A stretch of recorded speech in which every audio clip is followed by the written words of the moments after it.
Bonjour et bienvenue au deuxième cours de GBM 6125. Aujourd'hui, nous allons parler des techniques de diagnostic et de traitement. Alors avant de commencer, on va faire un bref rappel sur ce qu'on a vu durant le dernier cours. C'était surtout des concepts, définitions en épidémiologie. Donc, la première définition qu'on a vue, ce sont les incidences et prévalences. Donc, incidence, c'est la proportion d'un groupe sain qui développe la maladie, ok. Euh, durant une certaine durée. Pardon. On va parler par exemple d'une incidence de 7 pour 1000 pendant une année. Ok. La prévalence, par contre, c'est la proportion d'un groupe ayant la maladie à un instant donné. Ok. Euh, alors, on a également parlé de facteurs de risque et facteurs pronostiques.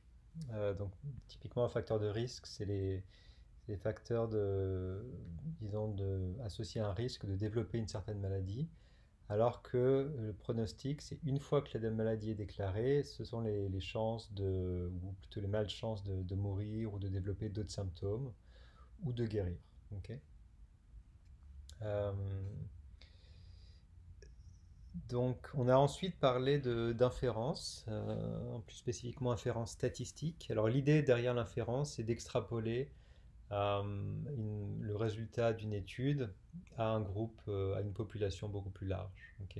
La raison pour laquelle on fait des inférences, c'est parce que c'est beaucoup plus simple de faire des études cliniques sur un- un petit groupe de personnes, plusieurs dizaines, centaines ou milliers, versus plusieurs millions ou milliards. Ok.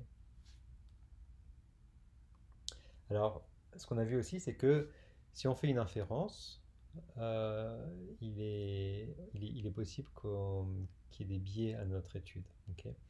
La façon dont les individus vont être sélectionnés, est-ce qu'ils sont sélectionnés de manière aléatoire? Est-ce qu'ils sont sélectionnés dans une certaine zone géographique qui est associée à certains facteurs génétiques, par exemple, qui pourraient avoir un impact sur la maladie qu'on cherche à étudier? Donc, toutes ces choses-là, ça concerne le biais de sélection. Ok. On a également parlé de biais de mesure, c'est-à-dire que, par exemple, divers sites peuvent avoir des procédures différentes, des opérateurs techniciens différents, des appareils différents. Donc, tout ça va donner lieu à ce qu'on appelle des biais de mesure. On a également passé en revue trois types d'études qui peuvent être réalisées, trois types d'études cliniques. Les études prospectives, qu'on appelle aussi longitudinales. Celles-ci permettent d'établir des facteurs de risque et des facteurs pronostiques. Les études rétrospectives, elles sont moins coûteuses, elles sont pas faites dans la durée, contrairement aux études prospectives, et elles permettent de, elles permettent aussi d'inférer sur les facteurs de risque et les facteurs pronostiques, mais avec une moins bonne confiance. L'étude transversale, elle est aussi faite de manière, disons, transverse, dans le sens où elle n'est pas faite dans la longueur, comme l'étude prospective. Et la différence avec l'étude rétrospective, c'est que l'étude transversale, elle va généralement consister à recruter une plus grande population. euh, et on l'utilise souvent pour établir la prévalence. Ok. La prévalence d'une maladie, par exemple.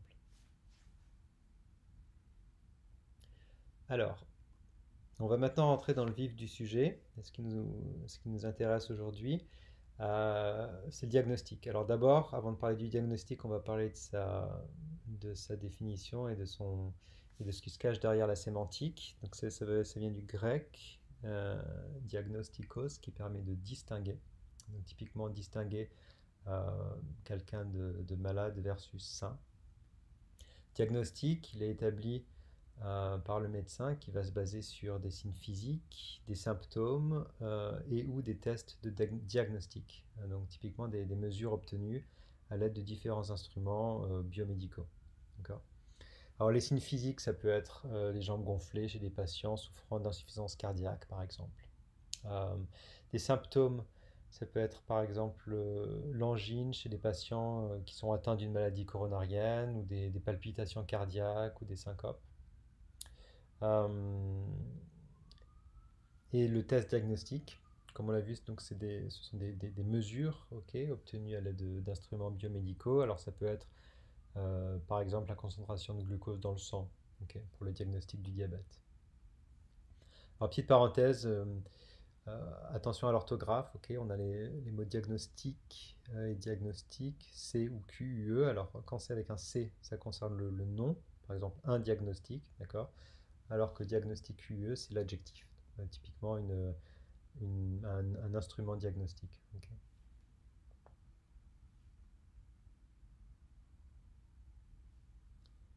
Alors, on a parlé de mesures diagnostiques. Alors, quel type de mesures existent? On va distinguer les mesures dichotomiques, par exemple homme-femme, où la variable ne peut prendre que deux valeurs. Les mesures catégoriques, où là on va avoir un nombre fini de classes, par exemple l'origine ethnique. On va également avoir les variables ordinales. Ok, donc là on va avoir ça concerne les catégories avec un ordre. Ok, par exemple degré de sévérité de symptômes. Par exemple insuffisance cardiaque ou l'échelle EDSS, Expanded Disability Status Scale pour la sclérose en plaques. Et enfin, le type de mesure qu'on aime bien en tant qu'ingénieur, c'est les mesures continues. Euh, parce elles sont généralement précises.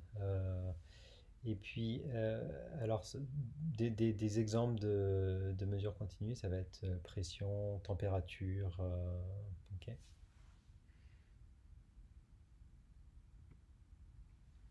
Alors, quand on obtient ces mesures, euh, justement, on avait parlé de précision tantôt. Il faut pouvoir quantifier ou en tout cas attester de la qualité de ces mesures. Ok. Donc on va parler de validité et on va parler de reproductibilité de ces mesures. Alors validité et reproductibilité sont deux choses différentes. Ok. Il faut absolument distinguer les deux. La validité, ça va être que la moyenne des mesures proches, la moyenne des mesures va être proche de la vraie valeur. Ok. Et alors que la reproductibilité, ça va suggérer que les mesures sont très faiblement dispersées. Ok. Euh, alors, en anglais, on parle de précision, precision, et de accuracy pour l'exactitude. Ok. Alors, quand on parle de précision, quand on parle de données précises, est-ce que on parle de données valides ou est-ce qu'on parle de données reproductibles? Je vous laisse réfléchir un petit peu. Quand on parle de données précises, on parle de données reproductibles. Ok, la précision, ça va toucher à la dispersion, ok, ou à la déviation standard. Alors que quand on parle de accuracy ou exactitude en français, là on va parler de validité, d'accord?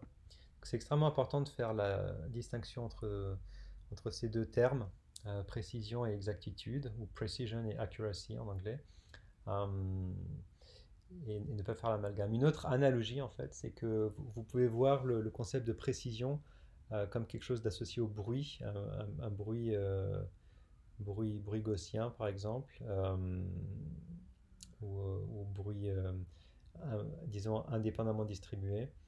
Alors que l'exactitude, ça a plutôt attrait au concept de biais. Ok. Si vous avez un artefact ou un biais systématique, là, ça va avoir un impact sur l'exactitude. D'accord. Alors, qu'est-ce qui affecte la qualité des données? Pourquoi est-ce qu'on peut avoir des données avec une bonne précision et exactitude ou des données à mettre à la poubelle? Alors déjà, il existe des sources de variation qui sont liées à l'instrument euh, et qui peut causer un bruit, bruit stochastique. Donc là, on parle d'une baisse de précision, interférence, dérèglement. Dérèglement, on pense plutôt à biais, ok, donc un problème dans l'exactitude. Euh, Typiquement, un mauvais calibrage d'un analyseur biochimique va donner toujours des valeurs qui sont avec un offset, ok, donc avec un biais systématique. Tandis que du bruit électrique, lui, peut causer des erreurs aléatoires ou stochastiques. Par exemple, bruit musculaire sur un électrocardiogramme. Ok. Donc ça va affecter par contre la précision ou la dispersion. Le- L'observateur peut également avoir un rôle à jouer dans les sources de variation. Euh, Par exemple, la façon dont les pics d'activité épileptique sont détectés sur un électroencéphalogramme. Euh, deux, Deux neurologues disons, avec des expériences différentes peuvent donner des résultats différents. Ok. Donc l'observateur a un rôle à jouer. C'est typiquement dans les tâches de segmentation manuelle de lésions ou de tumeurs sur des IRM. euh, deux observateurs, deux experts vont pas nécessairement segmenter exactement les mêmes pixels. D'accord. Euh, alors individuel, on a également des sources de variation liées à l'individu. Encore une fois, on traite avec des êtres humains, d'accord? Il existe des variations euh, au sein d'un même être humain que si vous prenez une mesure le matin ou le soir, vous n'aurez pas nécessairement les mêmes valeurs. Peut-être qu'un sujet a pris un café avant de venir, avant de passer un électrocardiogramme, ce qui va accélérer son rythme cardiaque. D'accord.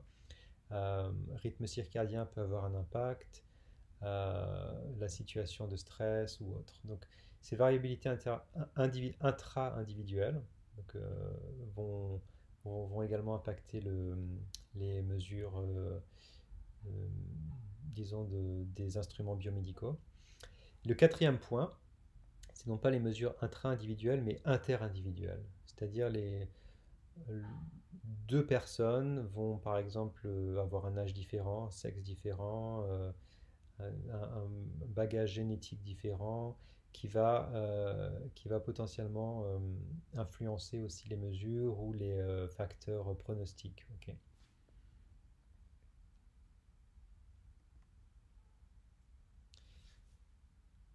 Alors, la raison pour laquelle on s'intéresse à ces sources de variation, c'est parce qu'elles vont affecter la prise de décision. Ok. Typiquement, euh, si on prend une mesure, par exemple, d'un antigène spécifique de la prostate chez les hommes en santé, on sait que, on sait que cet antigène, il est, il va avoir une concentration différente. Disons, si cet antigène est présent à une forte concentration, alors il y a de fortes probabilités que la personne soit malade. Ok. Donc, comment est-ce qu'on fait un diagnostic? Eh bien, on va, on va décider d'un seuil. Ok. On va prendre des mesures. Il y a un patient qui va arriver, euh, un patient qui va arriver à l'hôpital. Le médecin va prendre des mesures et puis on va trouver qu'il a une concentration d'antigène de temps. Là, en l'occurrence, par exemple, supérieure à 6. Et selon la norme qui a été établie par le Collège des médecins ou d'autres organisations mondiales de la santé par exemple ou autres, on va considérer que ce test est positif. Ok. On va considérer que la personne est malade, alors que, comme on le voit sur ce graphique, qui représente les concentrations d'antigènes chez les hommes en santé, certains hommes peuvent avoir une concentration supérieure à 6 tout en étant sains. Ok. Donc s'ils passent ce test diagnostic, ils vont être considérés comme malades alors qu'ils sont sains. D'accord. Euh, donc là, on commence à toucher un petit peu du doigt le concept de biostatistique dont on va parler pendant les prochains cours.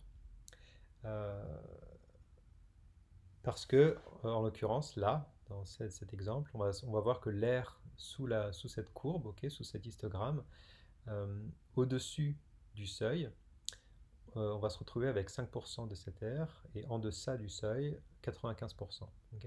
Ce que ça veut dire, c'est que si on pose le seuil à cet endroit-là, on sait qu'on aura 5% de chance de se tromper. 5% de chance d'avoir un faux positif. Faux positif, c'est-à-dire test positif, mais qui est en fait faux. Alors qu'on est à 95% de chance d'avoir un vrai négatif, c'est-à-dire les personnes qui ont un test négatif et qui sont effectivement saines. D'accord. Bon, donc là vous avez sur cette diapositive le concept d'un test diagnostic. Donc, comme vous voyez, malheureusement c'est jamais parfait. Il faut décider d'un seuil et on sait qu'on peut se tromper. D'accord. Ce qu'on va voir par la suite, c'est comment est-ce qu'on peut savoir de combien on va se tromper quand on va poser un seuil. Et puis aussi, est-ce que toutes les distributions ont toujours cette forme-là. Pour pouvoir répondre à cette question, on va parler un petit peu des distributions et des tendances. Donc d'abord, la tendance centrale, ça va être, disons, il y a différentes manières de la représenter. On peut la représenter avec la moyenne, que vous connaissez tous, donc c'est la somme des valeurs divisées par le nombre d'observations. La moyenne est très souvent utilisée, notamment parce qu'elle est adaptée à des manipulations mathématiques. Euh, c'est une opération linéaire, on peut facilement faire des moyennes de moyennes ou autre. L'inconvénient de la moyenne, c'est qu'elle est affectée par des valeurs extrêmes. Si par exemple un instrument de mesure, disons, est censé donner des mesures autour de 10 par exemple, avec une dispersion de 2,5, et que par hasard une fois il y a un, il y a un éclair, et puis tout d'un coup l'instrument se dérègle, il donne une valeur de 3 millions. Ok. Si on fait la moyenne des 100 sujets, alors cette valeur de 3 millions va très largement affecter la moyenne. On va se retrouver avec une moyenne de plusieurs centaines de milliers, euh, alors que cette moyenne est complètement faussée par une seule valeur outlier. Ok. Une autre façon d'être un peu moins sensible à ces valeurs extrêmes, c'est la médiane, qui correspond à la valeur pour lesquelles il y a 50% de cas au moins au-dessus. Euh, L'intérêt de la médiane, c'est qu'elle est peu affectée par les valeurs extrêmes, mais elle est moins bien adaptée aux manipulations mathématiques. Donc la médiane, elle est obtenue finalement avec le percentile. Ok. Le mode, enfin, est la valeur la plus fréquente. Elle est simple à comprendre, mais parfois on peut avoir des distributions avec plusieurs modes, ok, voire aucun mode. Donc dans ce cas, mesurer le mode, ça devient peu robuste. Ok. On a parlé des tendances centrales, maintenant on va parler de la dispersion, ou la façon dont les mesures sont écartées, ok, qui correspond à la précision, comme on l'a vu. Première chose qu'on peut voir, c'est la plage. Typiquement de la plus petite à la plus grande valeur. Alors l'avantage, c'est que ça inclut toutes les valeurs, on n'en oublie pas. Mais quand on repense à notre histoire de la valeur à 3 millions causée par un éclair, celle-là, elle va être inclue. Donc on va se retrouver avec une plage gigantesque qui ne représente pas tout à fait les spécifications de notre appareil. Euh, Deuxième possibilité, c'est l'écart type, qui est calculé grâce à la moyenne. C'est racine carrée de la moyenne des carrés des différences entre les observations et la moyenne. Euh, Comme la moyenne, elle est bien adaptée aux manipulations mathématiques, mais bon, elle est aussi affectée par les valeurs extrêmes. Ok, c'est pas mentionné là, mais c'est un inconvénient de l'écart type. Et puis ça ne décrit pas une proportion connue d'observation pour une distribution non gaussienne. Ok. L'écart type, il va être utilisé quand on a une distribution qui est gaussienne, ou qui s'approche d'une gaussienne en tout cas. D'accord. Par exemple, si vous avez deux modes, ok, deux montagnes, calculer un écart type sur cette distribution, ça ne fait pas beaucoup de sens. Ok. Euh, le percentile, ça va être la proportion d'observation sous un seuil donné. Ok. Euh, Ce qui est bien, c'est qu'on n'a pas à faire d'hypothèse sur la fonction de distribution, comme c'était le cas pour l'écart type. Mais bon, c'est comme pour la médiane, c'est un peu moins bien adapté aux manipulations mathématiques.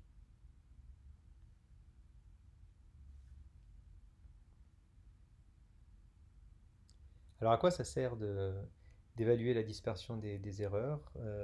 Justement, comme on l'a vu tantôt avec cet exemple d'antigène de la prostate, ça va nous permettre d'évaluer la performance d'un test. Ok. C'est-à-dire que si, euh, si un test, disons si une mesure nous donne une distribution qui est, disons si une mesure effectuée sur des personnes saines euh, nous donne une distribution avec une bonne précision, avec une précision très petite, euh, et puis que la tendance centrale des mesures chez les personnes malades est très différente de la tendance centrale des mesures chez les personnes saines, alors c'est un test qui va être extrêmement efficace, ok, extrêmement performant, avec très peu de faux positifs et de faux négatifs. D'accord. Donc on va approfondir un peu sur ce sujet maintenant. La performance d'un test, euh, c'est justement en lien avec, avec ce concept de faux positif, faux négatif. Donc un faux positif, encore une fois, c'est par exemple un sujet qui passe une IRM, il a quelques lésions dans la matière blanche du cerveau. Euh, il va être diagnostiqué comme un patient qui a une sclérose en plaques, mais il s'avère qu'il n'a pas la sclérose en plaques, mais ce sont des lésions qui sont liées au vieillissement normal. Ok. Des espaces de Virchow, par exemple, qui, euh, qui génèrent également des hypersignaux dans les images IRM. Euh, donc là, ça c'est un exemple de faux positif. Alors comment évaluer les performances d'un test? Pour évaluer les performances d'un test, on va en fait connaître le taux de, le taux de faux positif et le taux de faux négatif pour ce test-là. Mais maintenant, la grande question, c'est comment est-ce qu'on peut calculer ces taux? Pour pouvoir faire ça, on a besoin d'une vérité terrain. Ok. On a besoin de savoir qui est vraiment malade et qui est vraiment sain. Ok. Sinon, on ne peut pas calculer ces taux de. Sinon, on ne peut pas savoir qui a qui est un vrai négatif ou un faux positif. Ok. Euh, alors, la grande question, c'est comment obtenir cette vérité terrain, ce gold standard. C'est une question très délicate qui dépend du contexte. Euh, alors, on peut par exemple faire des biopsies ou des autopsies, donc c'est des autopsies a posteriori, une fois que le décès a eu lieu, et puis revenir ensuite sur le test de diagnostic qui avait été fait, et puis revoir si c'était effectivement vrai négatif ou faux positif. Euh, pour des cas de personnes qui sont encore en vie, j'avais donné l'exemple de l'IRM tantôt. L'IRM, c'est une modalité non invasive, ok, donc elle est généralement préférée à à des, à des procédures plus invasives comme la biopsie. Donc ce qu'on peut faire, par exemple, c'est si un jour vous découvrez un nouveau test non invasif, facile à faire. Vous allez, vous allez en fait utiliser des procédures plus invasives juste pour pouvoir quantifier la performance de votre test. Ok. Vous allez par exemple faire passer des IRM à un groupe de sujets et vous allez également leur faire faire des biopsies pour avoir cette vérité terrain, ce gold standard. Ok. Et puis ensuite, vous allez regarder vos IRM et vous allez voir comment les courbes sont distribuées et si vous arrivez à distinguer des, disons, des sujets sains de sujets malades. Et puis ensuite, vous allez, grâce à votre biopsie, savoir si c'est des personnes qui sont réellement malades ou réellement saines. Ok. Alors, une fois que vous calculez ces taux, vrai négatif, faux positif, faux négatif et vrai positif, vous allez pouvoir calculer ce qu'on appelle la sensibilité et la spécificité. Alors, donc la sensibilité, ça va être le taux de vrai positif, ok, ou alors vrai positif sur faux négatif plus vrai positif. Donc, c'est-à-dire faux négatif et vrai positif, euh, ça va être tous ceux qui sont malades, ok, c'est-à-dire la ligne du bas. D'accord. Si on revient là, notre sensibilité, ça va être le nombre de vrais positifs sur toutes les personnes qui sont malades. D'accord. Donc idéalement, vous voulez la sensibilité la plus grande possible pour être certain de détecter le plus grand nombre de malades dans votre population. D'accord. Alors que la spécificité, ça va être le taux de vrai négatif, c'est-à-dire le nombre de personnes avec disons dans la case vrai négatif sur tous ceux qui sont sains. Ok. C'est-à-dire, si on revient ici, vrai négatif plus faux positif, c'est ce qu'on va mettre dans le dénominateur ici. D'accord. Euh, Parce que de la même manière, vous ne voulez pas qu'un test donne toujours, disons, vous ne voulez pas qu'un test soit toujours positif, ok, c'est-à-dire qu'ils disent que toutes les personnes qui passent le test sont malades. Le test sera sensible à la perfection, mais par contre, il ne sera pas du tout spécifique. Ok. Vous voulez un test qui trouve que les personnes, vous voulez un test négatif quand les personnes sont saines et un test positif quand les personnes sont malades. Ok. Donc ça, c'est respectivement la spécificité et la sensibilité. Euh, alors, quelques points qu'on peut soulever, c'est que ces tests-là sont indépendants de la prévalence de la maladie parmi la population testée. Ok.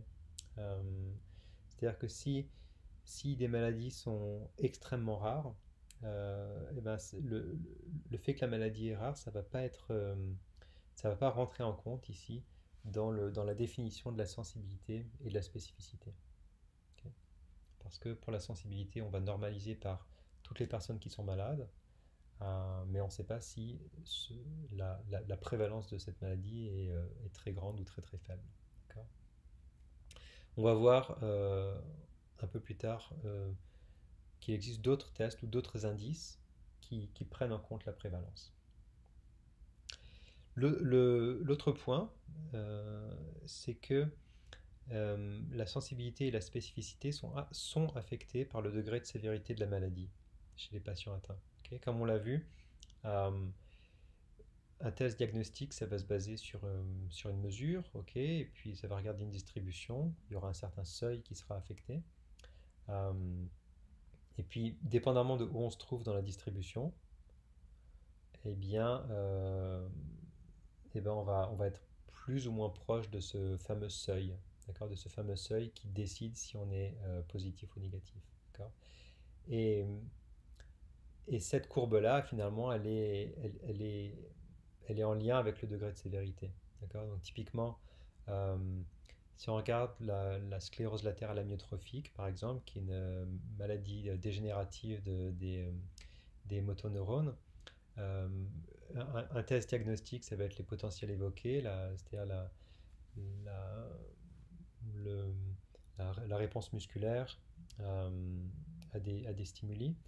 Cette réponse va être plus ou moins grande selon le degré de sévérité de la maladie, mais en fin de compte, un test diagnostique, c'est binaire, d'accord? C'est positif ou négatif. Donc, c'est quelque chose qu'il faut également prendre en compte quand on va vouloir évaluer la performance de test. Ok.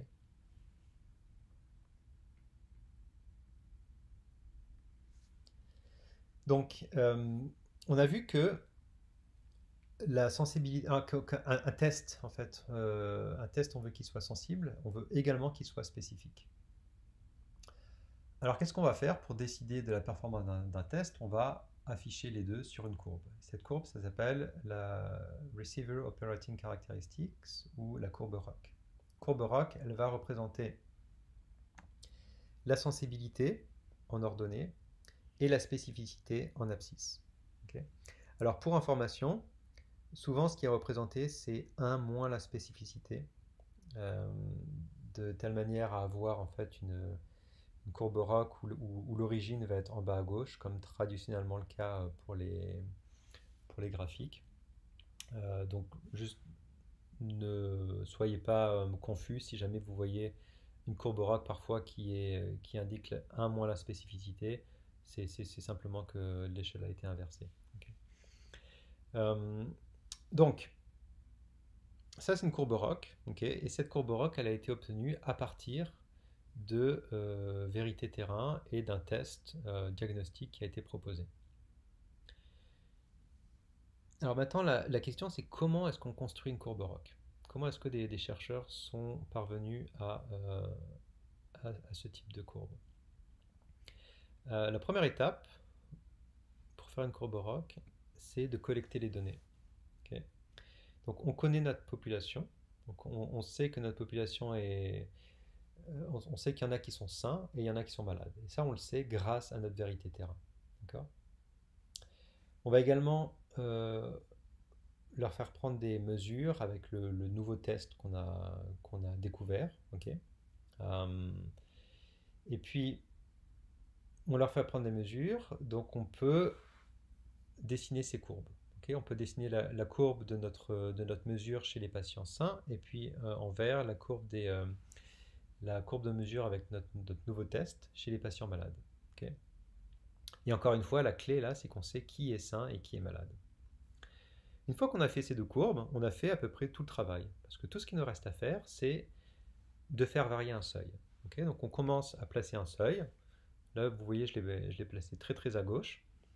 Euh, et puis, en plaçant le seuil là, on va pouvoir détecter, on va pouvoir calculer en fait notre taux de vrai positif et notre taux de vrai négatif. D'accord. Donc, c'est-à-dire la sensibilité et la spécificité. Ok. Ensuite, on fait varier ce seuil. Et puis, on peut recalculer sensibilité et spécificité, et ainsi de suite. Ok. On fait comme ça varier le seuil plusieurs fois. On interpole. Et puis, on a notre courbe ROC. Alors, la courbe ROC, elle passe nécessairement par les points 100, 0 et 0, 100. Ok. Euh,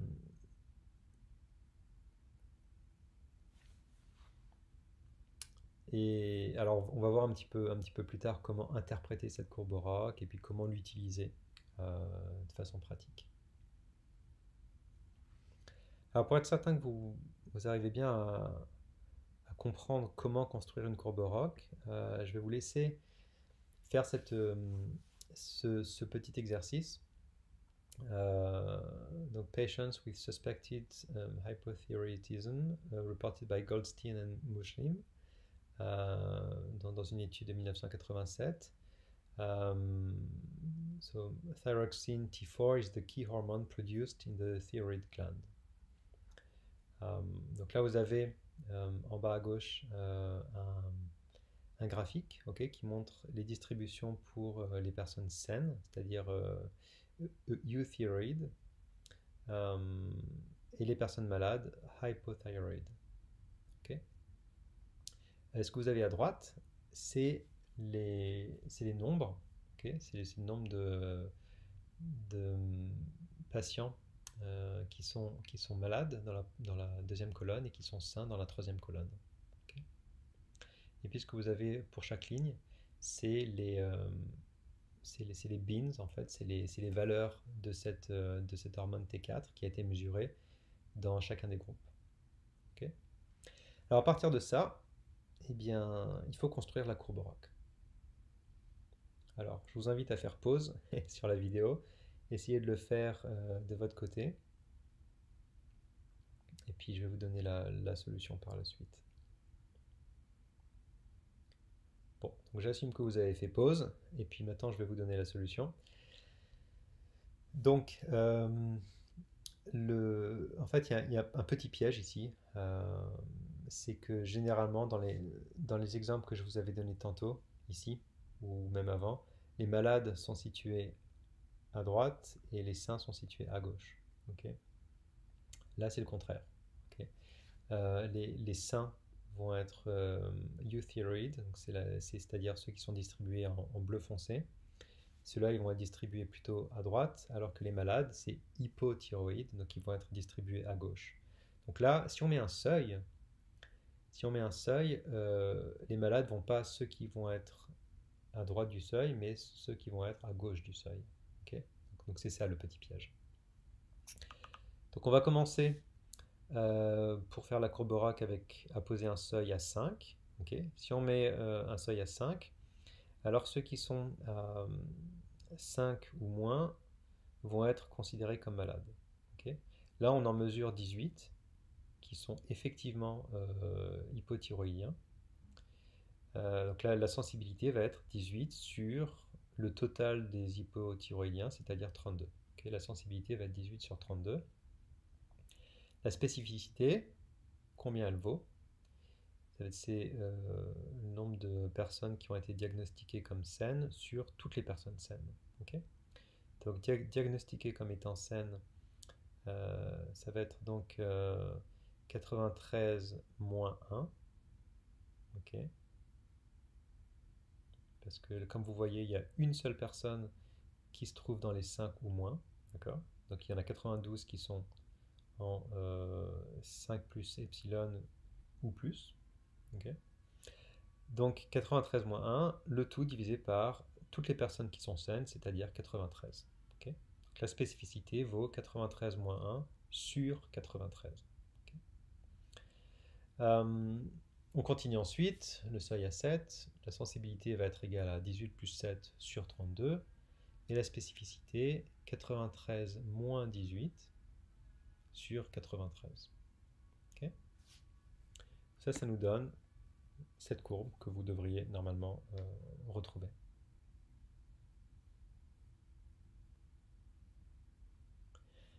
Alors, comment est-ce qu'on va utiliser cette courbe ROC pour le diagnostic? Donc, pour l'utiliser, il faut d'abord établir un seuil. Okay.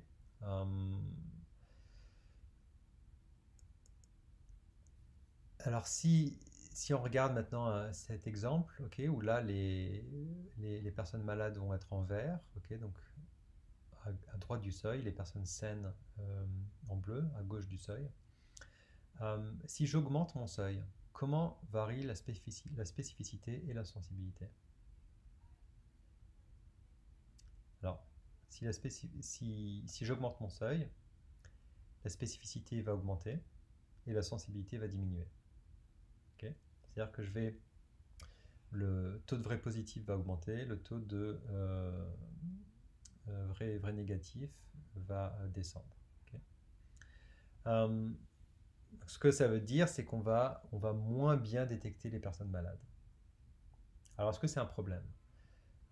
Intuitivement, oui, mais dans certains cas, ça peut être ce qu'on souhaite. Okay. Donc, typiquement, cette question de choisir le seuil est très complexe et elle dépend de plusieurs paramètres. Okay. Ça va dépendre de disons, du coût, en fait, du coût des soins à adopter. Ça va dépendre de la sévérité et du risque pour la personne. Okay. Si on parle de maladies graves comme le cancer qu'il faut absolument diagnostiquer correctement, on va chercher à avoir une sensibilité qui est très bonne. D'accord?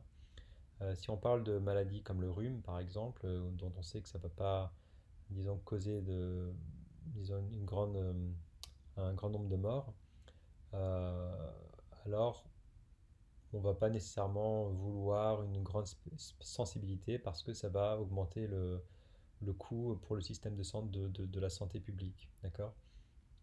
Euh, donc, un autre exemple, c'est la détection du rejet de la greffe cardiaque par un test électrocardiographique. Ok. On sait que si le patient risque de mourir en le privant de médicaments anti-rejet si le test est faussement négatif. Tandis qu'on fera simplement une biopsie non nécessaire si le test est faussement positif. D'accord. Donc dans ce cas-là, on va, on va préférer avoir une bonne sensibilité. D'accord. Donc pour cet exemple avec les malades à droite et les sains à gauche, voici à quoi pourrait ressembler la position d'un seuil par rapport à la sensibilité et spécificité obtenue sur la courbe ROC. D'accord. Alors cette courbe ROC, elle peut également être utilisée pour comparer des tests. Ok. Euh, Par exemple, jusqu'à, disons pendant un certain temps, le complexe VRMS, qui correspond à l'amplitude sur la mesure d'électrocardiogramme, était utilisé pour, euh, pour prédire la mort subite après un infarctus. Ok. On s'est rendu compte par après que si on utilisait une mesure temporelle, le complexe QRS, alors on avait une meilleure performance de ce test, c'est-à-dire meilleure sensibilité et spécificité, comme on le voit sur la courbe ROC. D'accord. Alors comment est-ce qu'on le quantifie? On peut par exemple calculer l'air sous la courbe, ok, ce qu'on appelle le Area Under Curve ou AUC. Donc on va calculer l'air sous la courbe rouge, l'air sous la courbe verte, et puis on va ensuite montrer que l'air sous la courbe rouge est plus grande et donc que le test est plus efficace et plus performant. Ok. Euh, Petite question aussi pour vous, c'est qu'est-ce qui se passe si un jour vous trouvez un test diagnostique et puis que ce test, et vous faites ensuite une courbe ROC et vous trouvez que ce test vous donne une courbe ROC qui correspond à la diagonale. Ok, la diagonale sur ce graphique-là, c'est-à-dire le pointillé bleu. Qu'est-ce que ça veut dire ça? Ben, ce que ça veut dire, c'est que c'est une mauvaise nouvelle pour vous, que votre test il sert absolument à rien. Ok. Que en gros, il y a une chance sur deux de vous tromper euh, avec votre test. D'accord. Vous voulez un test où la courbe est le plus proche possible du coin supérieur gauche. Ok. Alors, on va revenir maintenant sur les notions de sensibilité et spécificité. Comme on l'avait dit tantôt, euh, sensibilité et spécificité ne sont pas sensibles à la prévalence. Ok.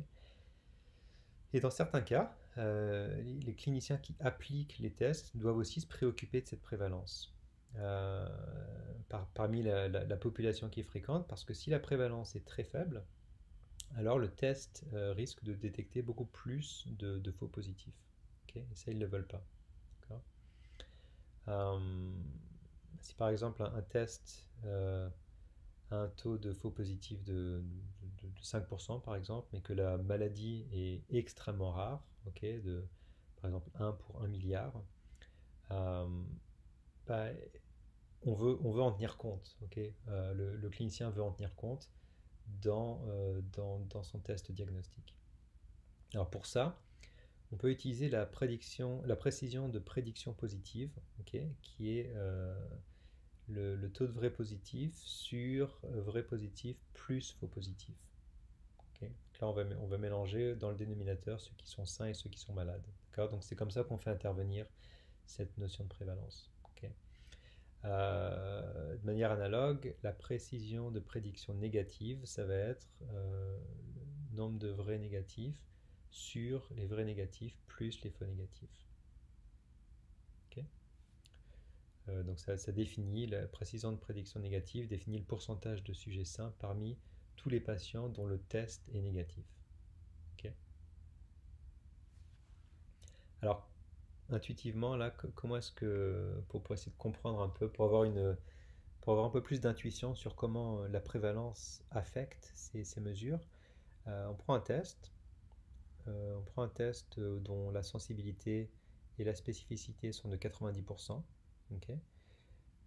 S'ils sont appliqués à une maladie dont la prévalence est de 50%, la précision de prédiction positive et précision de prédiction négative vont respectivement être de 90% et 90%. Ok.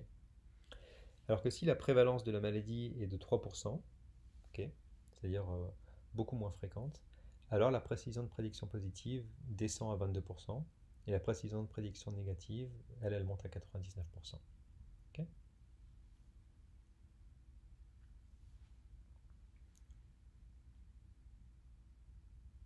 Alors, bon, on a vu les notions de sensibilité, spécificité, comment construire une courbe ROC, qu'est-ce qui se cache derrière un test diagnostique. Euh, Maintenant, on va procéder au traitement. Ok. Alors, comme on l'a vu, les méthodes de diagnostic sont basées sur le choix d'un seuil. Euh, Ce choix influence la spécificité et la sensibilité d'un test. Diminuer faux positifs donne une meilleure spécificité. Euh, Dans le développement d'un nouveau traitement, il s'agit de tester l'hypothèse que le nouveau traitement améliore l'état du patient. Alors cette hypothèse, elle doit absolument être testée à l'aide d'études cliniques, même si on est convaincu qu'on connaît très bien les mécanismes ou qu'un traitement semblable a déjà bien fonctionné dans un autre contexte. Ok. Euh, Par exemple, le pontage de l'artère temporale pour le traitement des maladies cérébrovasculaires n'améliore pas la survie des patients, même si le pontage des artères coronaires est lui efficace. D'accord. Parfois, on pense qu'un traitement va être efficace, mais il ne l'est pas. Donc c'est pour ça qu'il faut absolument euh, avoir une hypothèse et tester cette hypothèse grâce à des études cliniques. Ok. Euh, une hypothèse, ça va être quoi? Ça va être connaissance des mécanismes, observation fortuite de cliniciens. Euh, Par exemple, euh, puisqu'on en parle en ce moment, le professeur Didier Raoult à Marseille qui propose l'hydroxychloroquine pour traiter la Covid. Bon, c'est des observations qu'il a faites. Et il a proposé ça comme un traitement. Euh, c'est quelque chose qui est discuté et débattu. Ok. Euh, donc c'est pour ça qu'en ce moment, il y a beaucoup d'études cliniques qui sont mises en place pour valider, pour confirmer ou infirmer cette hypothèse-là. Ok. Euh, Études épidémiologiques, essais-erreurs et expériences chez l'animal. Si on en a la possibilité, évidemment. Donc, pourquoi est-ce qu'on fait des études cliniques? Alors, c'est parce que si vous observez une amélioration euh, chez le patient après traitement, vous êtes tenté de conclure que le traitement est efficace. Mais ce que vous cherchez à démontrer, c'est l'effet spécifique du traitement. Ok. Il faut savoir que d'autres causes à l'amélioration de l'état du patient sont possibles. Quelles sont ces autres causes? Eh bien, l'évolution naturelle de la maladie ou l'auto-guérison. Ok. Euh, Si dans la plupart des cas, si quelqu'un a une grippe, eh ben, et que cette personne est en bonne santé en général, eh bien la personne, au bout de quelques jours, va guérir de la grippe. Ok. Euh, Sans nécessairement avoir pris de médicaments. Euh, D'ailleurs, dans le cas de la grippe virale, il n'y a pas nécessairement de traitement qui existe. Donc, on parle dans ce cas-là d'évolution naturelle ou d'auto-guérison. Ok. Il existe d'autres effets, l'effet placebo, dont vous avez tous entendu parler. donc le fait de suivre un traitement, même supposé inefficace, va en fait augmenter les capacités d'auto-guérison. Alors je tiens à souligner que c'est pas un phénomène purement psychologique là, mais qu'il a une efficacité prouvée. Les mécanismes sont encore mal connus, impliquent le psychisme de l'individu qui accroît l'activité et l'efficacité de son système immunitaire. Euh, mais on sait que l'effet placebo fonctionne. D'accord. Euh, un autre effet non spécifique, c'est l'effet Hawthorne. Alors, l'effet Hawthorne, il est assez rigolo. C'est si vous prenez des individus qui participent à une étude clinique, généralement, ces individus vont avoir un intérêt accru pour leur maladie et peuvent décider de changer par eux-mêmes leurs habitudes de vie. Donc, dès qu'ils font partie d'une étude clinique, ils vont se mettre à mieux manger, à faire de l'exercice, à faire du sport, ce qui peut avoir un effet bénéfique par rapport à l'auto-guérison. D'accord. Donc, l'effet Hawthorne, c'est en lien avec le changement de comportement quand des personnes disons, sont inclus dans une étude clinique. Quatrième un quatrième aspect dont il faut tenir compte quand on fait une étude clinique, c'est le phénomène de régression vers la moyenne. Donc c'est un effet purement statistique. Si vous faites un premier test diagnostic, okay, les valeurs extrêmes que vous aurez observées, qui sont causées par des variations de mesure et des variations biologiques, vont tendre spontanément à revenir vers des valeurs plus près de la normale lors d'un nouveau test. Okay.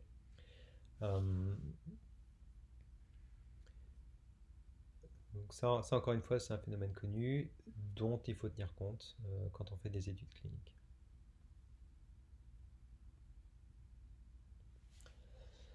Alors, si on prend si par exemple on souhaite évaluer l'efficacité d'un traitement, voici un exemple de schéma assez simpliste. On va avoir un groupe de personnes malades, on va leur donner un traitement, et puis par après, on va avoir un certain nombre de personnes bleues et rouges, donc bleu étant les sains, rouge étant les malades, et on va calculer la proportion des malades versus les sains. On ne peut pas faire ça. Okay. Si on fait ça, on ne va pas pouvoir justement outrepasser ces effets non spécifiques dont on a parlé. Okay. C'est-à-dire évolution naturelle, effet Hawthorne, effet placebo, régression vers la moyenne. Alors comment faire les choses plus efficacement? Eh bien, on peut faire ce qu'on appelle une étude clinique randomisée. Alors, comment ça fonctionne? On va avoir une population de patients à partir de laquelle on va sélectionner un échantillon. Okay. Donc on va faire une inférence à partir de cet échantillon. Cet échantillon-là, on va le séparer en deux groupes. Un groupe qui va recevoir un médicament et puis l'autre groupe ne va pas être traité. Okay. On fait une évaluation et puis là, on va faire nos statistiques. Okay. On va calculer le taux de personnes qui vont être guéries dans chacun des deux groupes. Okay. Alors, quels sont les avantages et inconvénients de cette approche-là? Ça va compenser les effets non spécifiques, placebo, effet Hawthorne, évolution, régression.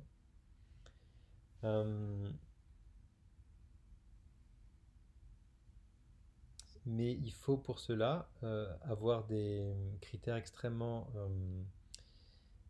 clairs concernant la sélection de l'échantillon, la sélection des patients dans notre échantillon. Okay. Il faut pouvoir définir à l'avance des critères d'inclusion et des critères d'exclusion.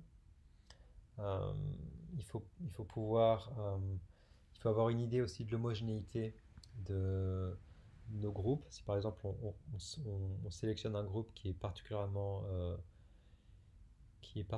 moins affecté par la maladie, alors les résultats qu'on va avoir ne seront pas généralisables à toute la maladie en général. Ok. Euh, donc, des critères d'inclusion, ça va être diagnostic confirmé par par plusieurs tests diagnostiques, une plage d'âge prédéfinie, par exemple moins de 75 ans. Critères d'exclusion, ça va être par exemple exclure les maladies atypiques ou d'autres maladies pouvant affecter le suivi. Ok. Et évidemment, des contre-indications pour le traitement. Alors, on a vu que la répartition dans les deux groupes se fait de manière aléatoire. Pourquoi aléatoire? Parce qu'on veut éliminer le biais volontaire des personnes qui iraient dans un groupe plutôt qu'un autre. Dans le groupe, disons, du vrai traitement plutôt que le groupe qui ne reçoit pas le traitement. Choix du médecin. Euh, C'est-à-dire que le médecin peut, par exemple, avoir des personnes qui lui sont chères dans un groupe, mais qui vont biaiser les résultats s'il décide de les mettre dans le groupe des personnes qui reçoivent le traitement. Donc il faut aussi que ce soit aléatoire pour le médecin. Il faut, quand on fait ces études cliniques, anticiper ce qu'on appelle le drop-out ou l'abandon des sujets, parce qu'il y a il y a des patients qui ont commencé l'étude qui peuvent cesser d'y participer parce qu'ils déménagent, parce que leur état de santé se détériore et ainsi de suite. Ok. Alors, donc on a vu dans le schéma là, dans la diapositive précédente qu'on avait un groupe témoin. Qu'est-ce qu'on fait avec ce groupe témoin? On a dit qu'il ne recevait pas le traitement. Et s'il est juste observé, s'il ne reçoit rien du tout, alors l'effet placebo ne peut pas être compensé. Ok. Euh, Donc, pour pouvoir compenser l'effet placebo, il faut donner quelque chose à ce groupe, ok, et leur dire que ils reçoivent soit le vrai traitement, ou soit un effet placebo, mais ils ne le savent pas, ok, et ils doivent évidemment pas le savoir. D'accord. Et c'est généralement ce qu'on cherche à faire. D'accord. On va leur donner par exemple si c'est une injection intraveineuse, ça va être de la solution saline, ok, qui a aucun effet spécifique par rapport à une maladie qu'on cherche à guérir, ou ou une pilule avec du sucre par exemple. Ok. Alors, parfois, le traitement placebo peut pas être donné. Ok. Typiquement, euh, quand il s'agit quand il s'agit de chirurgie, ok. On ne va pas ouvrir un patient et puis le refermer sans rien faire, d'accord? Disons d'un point de vue éthique, ça ne se fait pas. Donc dans certains cas, on ne peut pas avoir recours à l'effet placebo. Euh, Si dans certains cas aussi, on ne peut pas donner un effet placebo, un traitement placebo pour des raisons éthiques, donc typiquement pour des maladies graves comme le cancer où il existe déjà un traitement connu et puis efficace, alors on va donner au groupe témoin le traitement habituel, d'accord? Et non pas de la solution saline. Ok. Témoin historique, alors témoin historique c'est quoi? C'est quand on peut pas euh, quand on peut pas donner un placebo ou un traitement habituel, comme l'exemple de la chirurgie que j'avais donné tantôt, là on va utiliser des témoins historiques.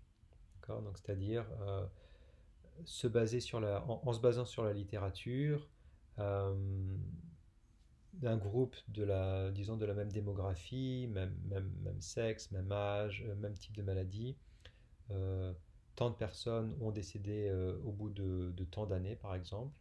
Et puis ces chiffres-là, on va les comparer avec l'étude actuelle, l'étude en cours, d'accord, pour laquelle on aura malheureusement juste un seul groupe, d'accord, qu'un groupe actif qu'on va comparer avec des témoins historiques. D'accord. Le problème de ces approches témoins historiques, c'est que c'est souvent biaisé en faveur du nouveau traitement parce que l'amélioration générale de santé et des soins augmente avec les années.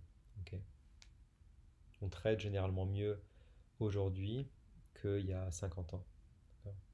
Parce qu'il y a toutes les approches d'hygiène, par exemple, qui se sont améliorées durant ces dernières années,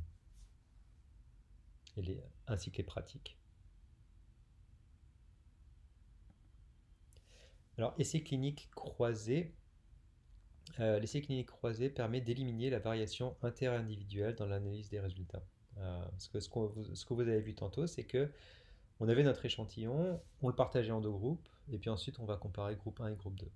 Alors, qu'est-ce qui se passe si il y a des différences entre le groupe 1 et le groupe 2 qu'on n'a pas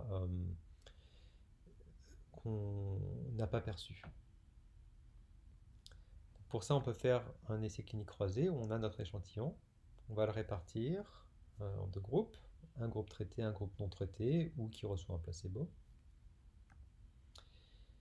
Évaluation, on attend, les personnes retombent malades, et puis là on va traiter l'autre groupe et ne pas traiter le premier groupe, et on va faire l'évaluation.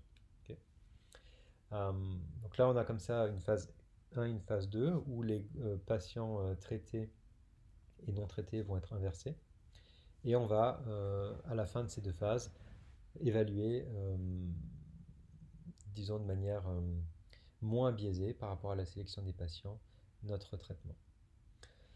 Alors évidemment, c'est quelque chose qui n'est pas toujours possible de faire, ok, c'est pas toutes les maladies où en attendant les personnes vont retomber malades. Donc bon, c'est ça, c'est quelque chose qui n'est pas toujours possible de faire. Alors un autre concept dont vous avez probablement entendu parler, c'est la comparaison à l'aveugle, ou blind study.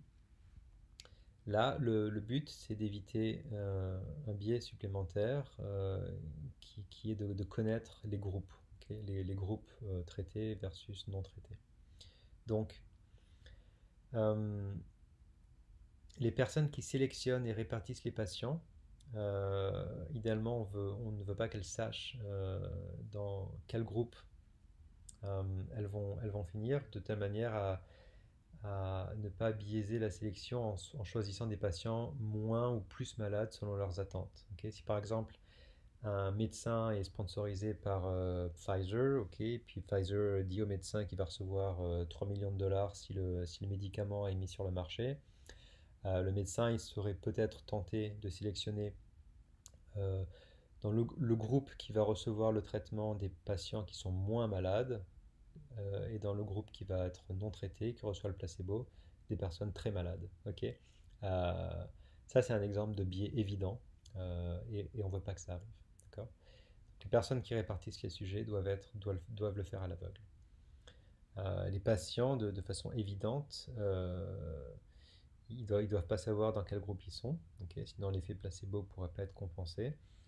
Mais par contre, ils sont informés qu'ils pourraient faire partie de l'un ou de l'autre des deux groupes, ok, ou plus que deux groupes dans certains cas. Également, le médecin qui va évaluer les résultats, ok, donc une fois que la répartition a été faite, puis que la phase de traitement est passée, il y a l'évaluation des résultats. D'accord. Donc il y a un médecin qui arrive, qui prend les mesures pour savoir si les personnes sont encore malades, guéries, et puis ces mesures-là, ces évaluations-là peuvent également être biaisées, encore une fois avec Pfizer qui va donner 3 millions de dollars à un médecin. D'accord. Euh, donc idéalement, le médecin ne devrait pas savoir dans quel groupe les personnes sont issues. Euh, et si pas de placebo est possible, on parle d'une étude ouverte. Ok. Donc dans ce cas-là, l'évaluation est faite, et puis on va comparer ça avec des témoins historiques, ou dans le futur, ces résultats peuvent être réutilisés comme comparaison. D'accord.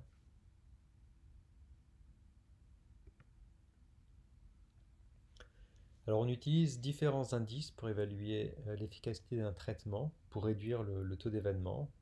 Le taux d'événement peut être mort ou nouvel infarctus, etc. Alors, si on regarde le risque relatif il est défini comme le taux chez les témoins moins le taux chez les personnes traitées divisé par le taux chez les témoins. Alors, par exemple, si on prend, euh, si on prend un exemple où le taux va être la mort, ok, si un traitement permet d'avoir une mort chez les témoins de 1000 et puis une mort chez les personnes traitées de 500, ok, on va se retrouver avec un risque relatif de 0,5. D'accord.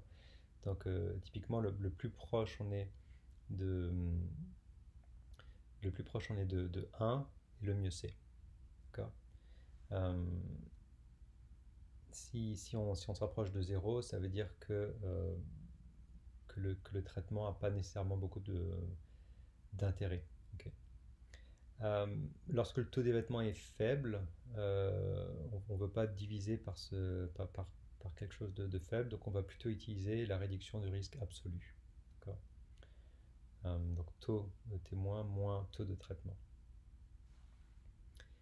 Euh, alors les essais cliniques testent généralement l'hypothèse que le traitement fonctionne dans les conditions qui sont idéales. Ok. Ça va mesurer l'efficacité et non dans des conditions ordinaires où là on parle plutôt de l'effectivité. Ok. Typiquement, il se peut qu'un traitement soit très efficace, mais que sa mise en place dans les conditions cliniques courantes soit très difficile à réaliser à cause de facteurs comme le manque de coopération du patient, à cause d'effets secondaires, compétences du personnel soignant ou, disons, complexité du traitement. Donc ça, c'est l'efficacité versus effectivité, c'est quelque chose à prendre absolument en compte quand on veut déployer un traitement potentiel.